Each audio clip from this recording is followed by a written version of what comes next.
ಅದು ಸಾಂಸ್ಕೃತಿಕ ನಗರದ ಹೆಗ್ಗುರುತು. ಮೈಸೂರಿನ ಆಡಳಿತವನ್ನ ನಡೆಸುವಂತಹ ಕೇಂದ್ರ ಸ್ಥಳ. 100 ವರ್ಷ ಇತಿಹಾಸ ಇರುವಂತಹ ಅದೇ ಕಟ್ಟಡ ಈಗ ಸೋರುತ್ತಿದೆ. ಅಧಿಕಾರಿಗಳ ನಿರ್ಲಕ್ಷ್ಯದಿಂದ ಪಾರಂಪರಿಕ ಕಟ್ಟಡ ದುಸ್ಥಿತಿಗೆ ತಲುಪಿದೆ.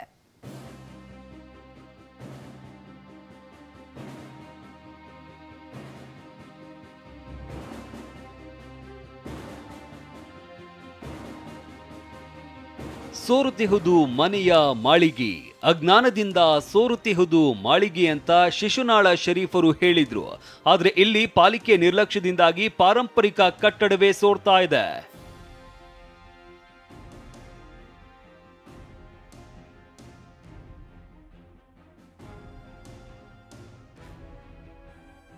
ಸೋರುತ್ತಿಹುದು ಮೈಸೂರು ಪಾಲಿಕೆ ಕಚೇರಿ.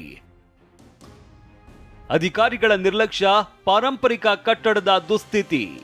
ಭವ್ಯ ಇತಿಹಾಸ ಇರುವ ಮೈಸೂರು ಮಹಾನಗರ ಪಾಲಿಕೆಯ ಕೇಂದ್ರ ಕಚೇರಿ ಇದು. ಆದ್ರೆ ಸರಿಯಾದ ನಿರ್ವಹಣೆ ಇಲ್ಲದೆ ಇದೇ ಕಟ್ಟಡ ಈಗ ಸೋರ್ತಾ ಇದೆ. ಕಳೆದ 3 ದಿನಗಳಿಂದ ಸುರಿದ ಸೈಕ್ಲೋನ್ ಮಳೆಯಿಂದಾಗಿ ನೀರು ಜಿನುಗ್ತಾ ಇದೆ. ನೀರು ಸೋರ್ತಾ ಇರೋದ್ರಿಂದ ಕಟ್ಟಡದ ಒಳಗೆ ಅಲ್ಲಲ್ಲಿ ಬಕೆಟ್ ಇಡಲಾಗಿದೆ. ಇನ್ನು ಕಟ್ಟಡದಲ್ಲಿ 100 ಸಿಬ್ಬಂದಿ ಕೆಲಸ ಮಾಡ್ತಾ ಇದ್ರೆ ಪ್ರತಿದಿನ ಸಾವಿರಾರು ಜನ ಬರ್ತಾರೆ. ಆದ್ರೆ ಈ ಕಟ್ಟಡದ ಸ್ಥಿತಿ ಮಾತ್ರ ಶೋಚನೀಯ ಸ್ಥಿತಿಯಲ್ಲಿದೆ. ಈಗಾಗಲೇ ಹಲವು ಪಾರಂಪರಿಕ ಕಟ್ಟಡಗಳು ನಿರ್ವಹಣೆ ಇಲ್ಲದೆ ಕುಸಿದಿದ್ದು, ಇದು ಕೂಡ ಅದೇ ಆತಂಕ ಎದುರಿಸ್ತಾ ಇದೆ.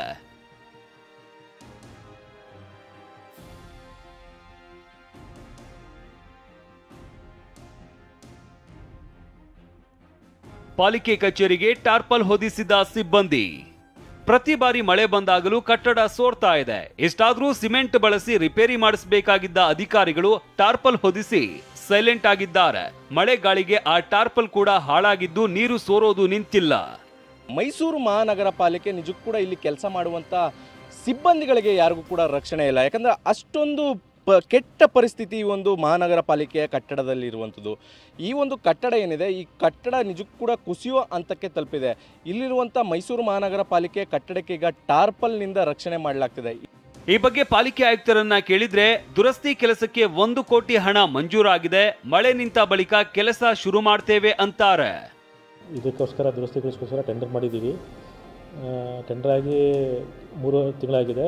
ಬಟ್ ಸತತವಾಗಿ ಮಳೆ ಬೀಳ್ತಿರೋದ್ರಿಂದ ಮಳೆ ಕಡಿಮೆ ಆಗಲಿ ಅಂತ ನಾವು ಕಾಯ್ಕೊಂಡಿದ್ದು.